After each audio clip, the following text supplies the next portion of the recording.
Hello, everybody, and welcome back to the podcast Word on the Poshmark Skreeks. I hope you guys are having a wonderful start to your weekend so far, and I hope that you guys have had a wonderful week with lots of sales. Today, we're going to be talking about posh fatigue and reseller fatigue because I feel like this is very relevant right now. It's something I've seen a lot of with on the forums. There are a lot of people that are selling out their closets. I've also seen several of my PFFs going through it. So let's take a moment to just talk about this, shall we?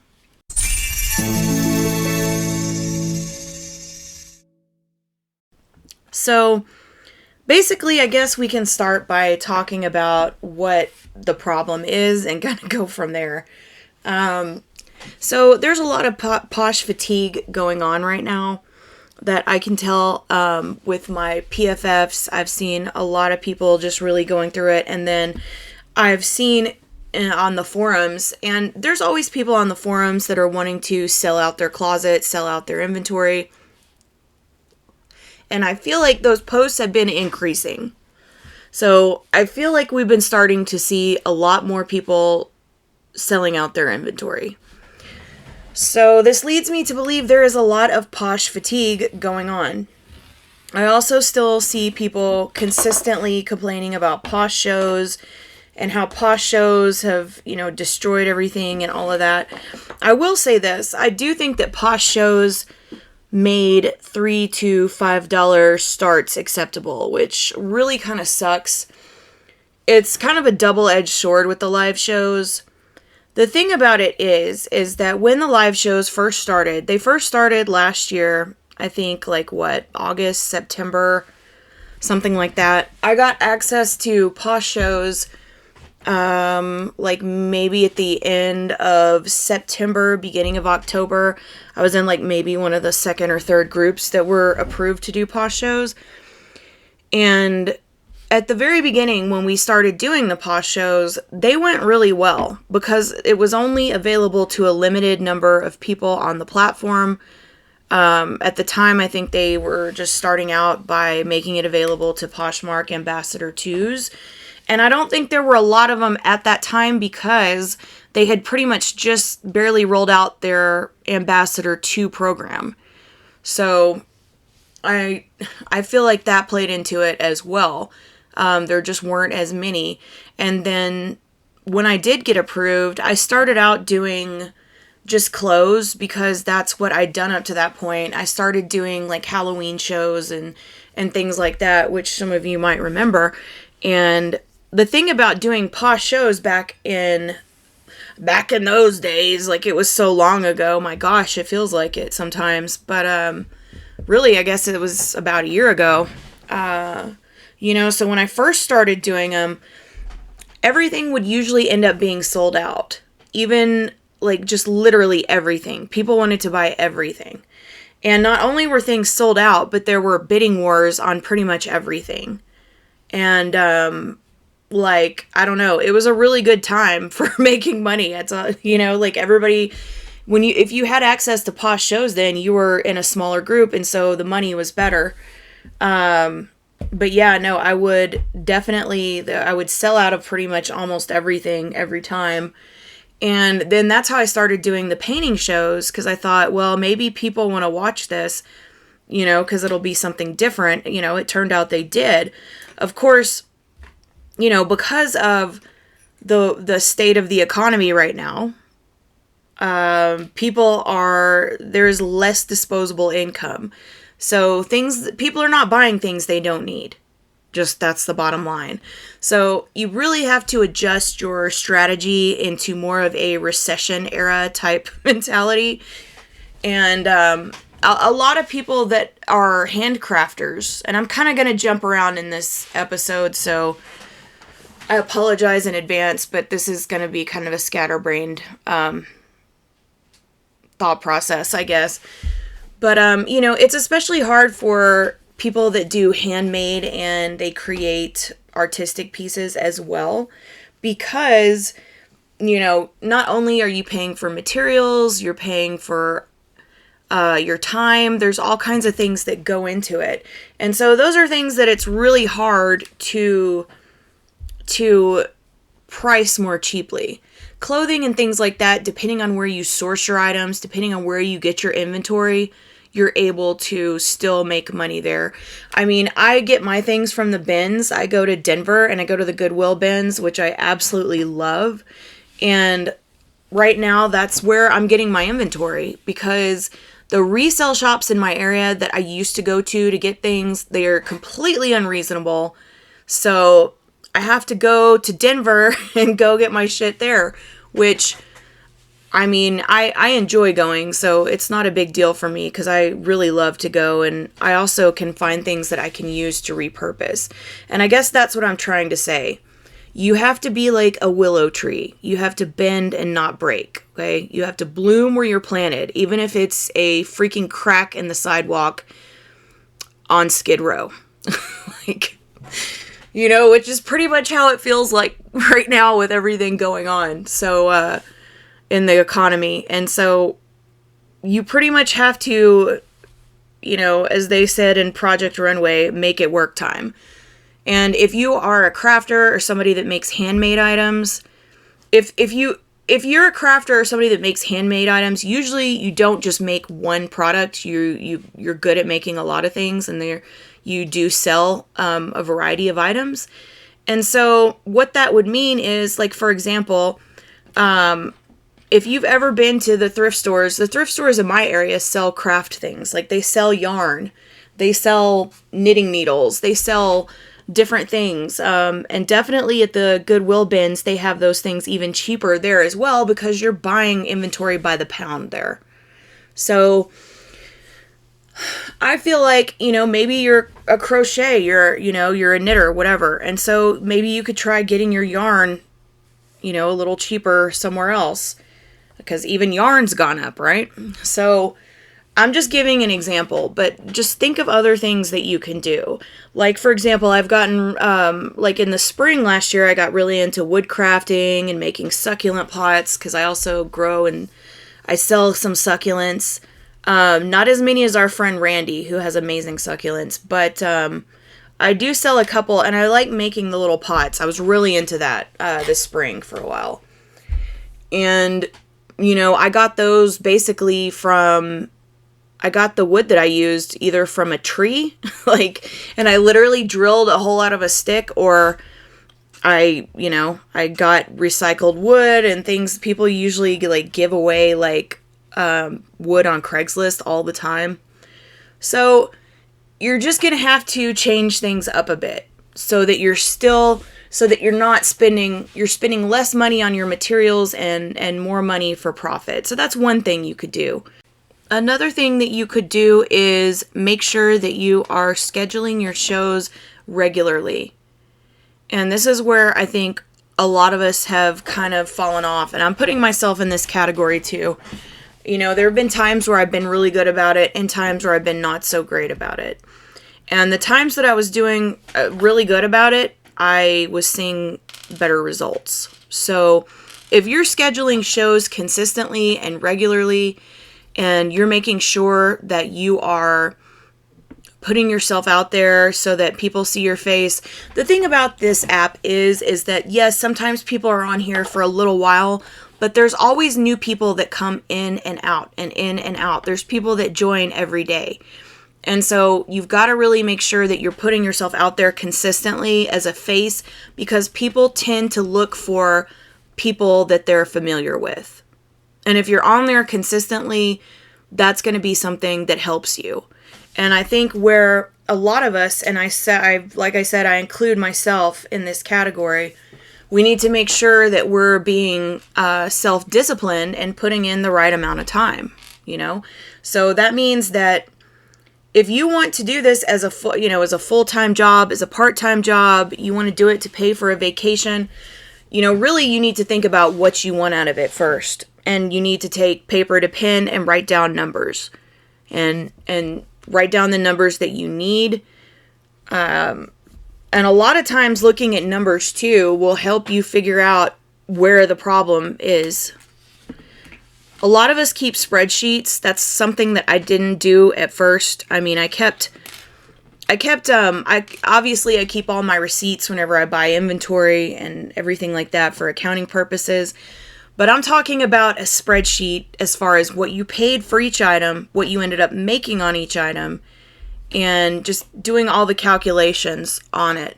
And I have a spreadsheet like that now, and it's really made a huge difference in the way that I do things.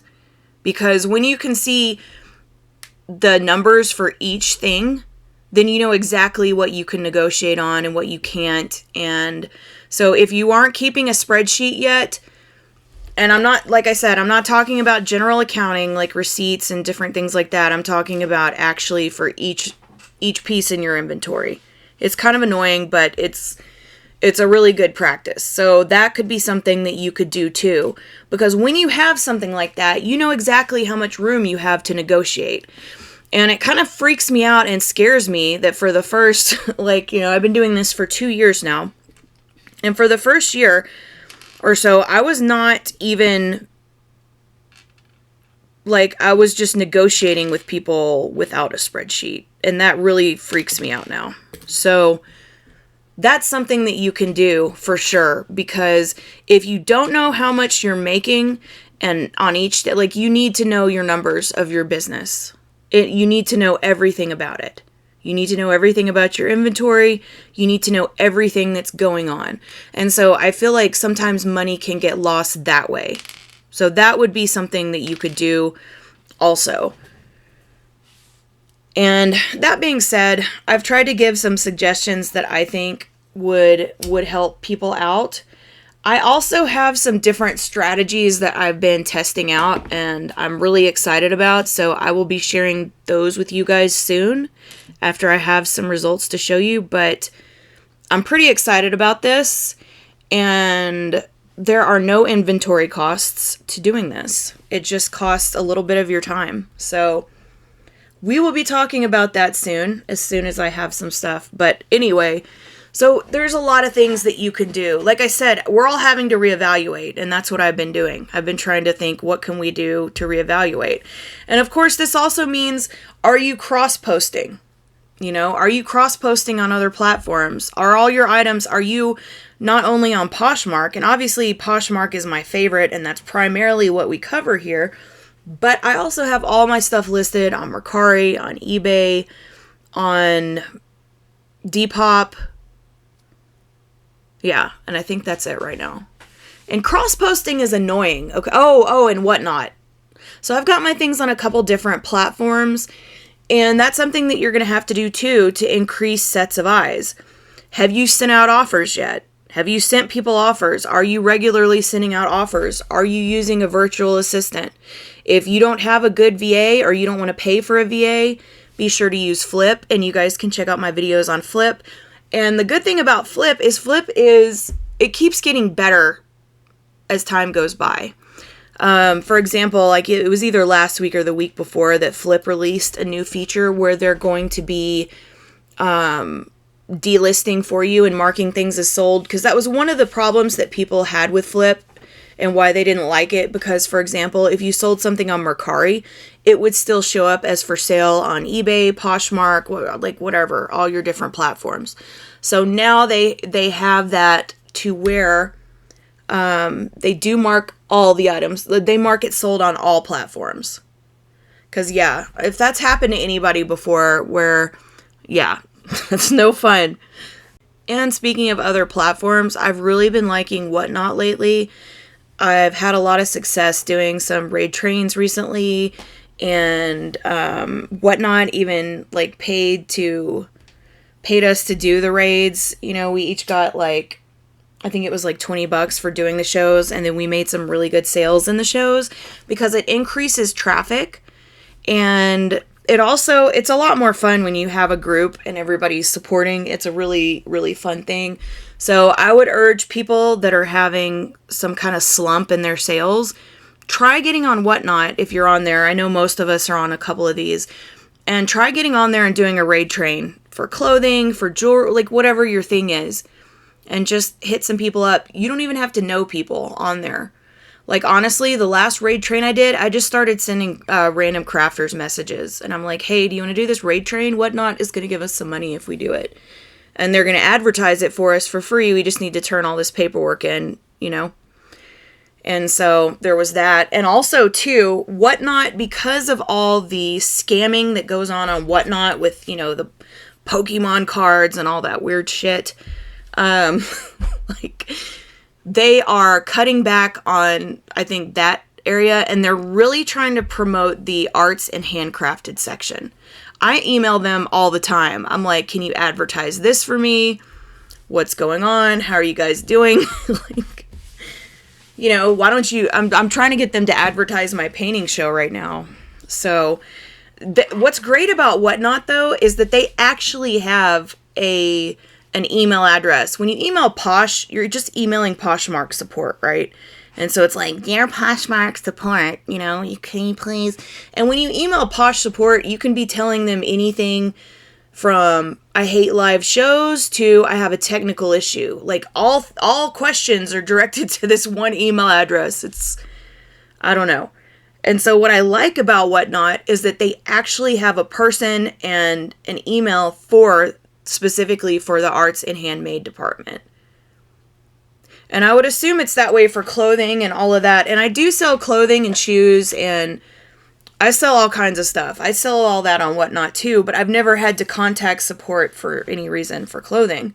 But I'm always bothering the craft people at Whatnot. And they enjoy getting emails, and they've always answered emails. So if you're strong into the arts and handmade, you definitely want to kind of get in over there, because they're trying to expand that market, since all that weird, like, Pokemon card stuff is, like, there's some issue. There's been some major scamming issues there. So I think they're trying to, like, you know, which is a good thing. So you guys make sure to check that out. And what else? So we've talked about cross-posting. We've talked about, something else that you can do when you're in a slump is you can also delist and relist your items. And that is something that I feel like gets a lot of better results. Because what you're doing is you're putting yourself on the top of the search, basically. And you should be doing that probably about every 30 days, but if you're really motivated, then I would say probably about every 10 to 20 days. It's not that hard to delist and relist. Every day I do that to a couple of my items. And if you're using a VA, sometimes you can set a VA to do that automatically for you. But I like to be in control of everything that goes on and know everything that goes on. So I like to relist and delist my own. And sometimes, too, it's because I want to tweak the description. Or, you know, maybe, like, if you check what's trending on Poshmark, you can see some of those keywords. And I'm not saying miscategorize something, but you may not realize it's like, oh, well, I have this sweater and I've been labeling it wrong. You know, so if you're checking the Poshmark trends, you can make sure you're labeling those things correctly. So that's something that I check too when I'm delisting and relisting, is I check, okay, is my description good? Like, what is there anything I could do to help this item move a little bit more? So now that we've talked about, I've tried to give some helpful suggestions about things that you can tangibly do that are helpful. We're going to talk about the actual fatigue itself, which is not fun. I think a lot of people are taking it personally and saying, okay, well, why, like, am I just really bad at, like, selling stuff online, or why, like, my stuff isn't moving, everything like that. And I feel like a lot of people are internalizing it and blaming themselves, when really I think it has a lot to do with the economy. It has a lot to do with Posh. Now, I'm not one of those people that hates Posh shows. I actually love Posh shows. I love doing Posh shows. I love talking to my friends that come in there. I love talking to people that buy things. I love all of it.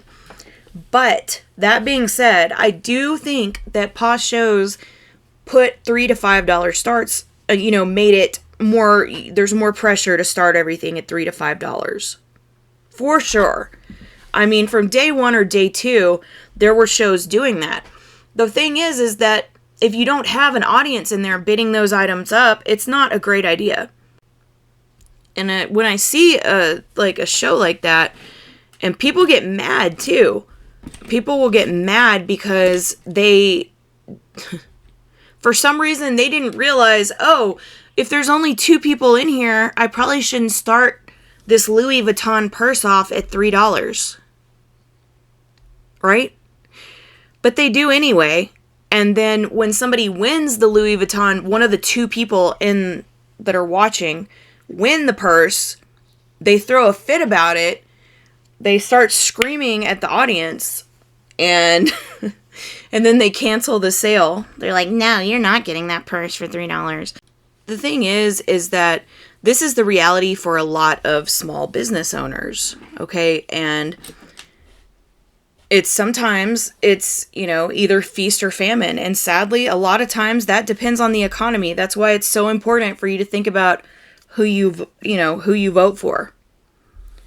And keep in mind, you don't have to sit down and eat dinner with them. You just have to have somebody that supports business and small business. But putting that aside, because that's something that I believe everybody needs to think about what's, best for themselves and think about themselves. It's just, I believe that we are in a silent depression, and it's probably going to be at least another year. So plan accordingly, my people. And what else? I know that a lot of you are tired, and I know why you're tired. It's a very demoralizing time to live in right now. We live in a really difficult time, and it's difficult because it's very polarizing. I feel like we're at each other's throats. The cities are like, all the big cities, everything's in disarray. Everything is upside down. Good behavior is punished and bad behavior is rewarded. And I feel like we're just living in Alice in Wonderland times right now. And I'm always going to remember it as such. It's an unfortunate time in history for us to have to live in, right? It's like, dang it. Lucky us, But I also believe in perseverance and hard work and hopefulness, positivity. I believe in those things too. And you can have a sense of the reality around you and still remain positive and still remain... You just got to stay going. You got to keep on keeping on, okay? In the words of Joe Dirt. And if you haven't seen Joe Dirt 1 and Joe Dirt 2, maybe you should go do that today. It'll probably make you feel better. The movies are hilarious. With all that being said, posh fatigue is real. Hopefully some of the tips and tricks I listed at the beginning of the show are something that you find helpful. Maybe there's 1 or 2 things you think, oh, well, that's something I haven't tried yet. Maybe I could try that. The thing is, when times are tough, you have to be tougher. You have to double down and really just get aggressive with it. So we gotta kick it around. We gotta kick it around and show it who's boss now. So I think that's the plan for me. And like I said, I've been trying to think of different creative things to do outside of the box, and I will be sharing that with you guys later, depending on how it works out for me. Anyway, but I hope you guys have a wonderful weekend. Hang in there. I think you guys are amazing, and please don't take this personally. I think it's just a sign of the times that we're living in. There's nothing wrong with anything, the way that you're doing things. So just be kind to yourself, but also hold yourself accountable, and let's do some more parties together. Let's do some collabs. Y'all hit me up. Let's do some shows. But you guys have a great day, and I hope you make some great sales.